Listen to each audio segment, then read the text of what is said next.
What really inspired me to be a pediatrician and to go into medicine was my own pediatrician. He always responded to my mother panic calls in the middle of the night where, my little brother was gasping for air and having a croup attack. And he always showed up, very calm and collected, and gave my brother a breathing treatment and made him well. And that really resonated with me.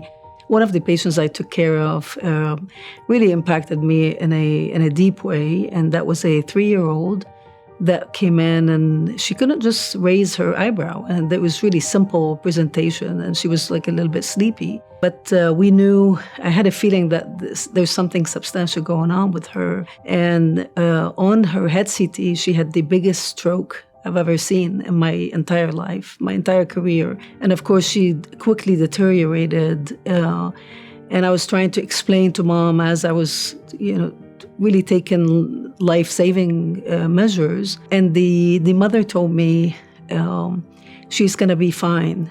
You do your best.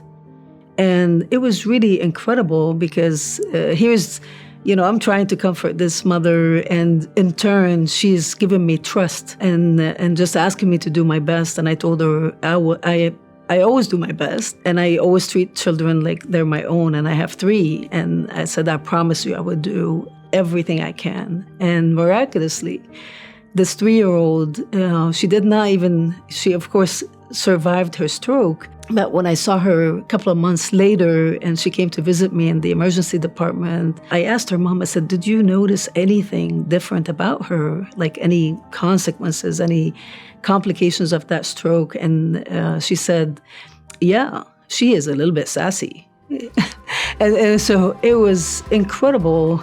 It's a privilege for people to trust you with their own health and their children's health, which to me is, you can do anything to me, but don't do anything to my children. And so when people trust you with their own children, this is a huge privilege. And I don't take that lightly at all. And I remember this every day. Every day I walk in the emergency department, I'm thinking, I need to live up to people's expectations and the family's trust and do everything I can. So there's really a lot of gratification and joy in the practice of pediatrics. I would also say be ready to face the challenges. So don't get discouraged if you hear that there's a little bit more challenges than it used to be. I think that's the practice of medicine. But I think it's a very hopeful and joyful practice that you will impact the life of many, many children and their families to be.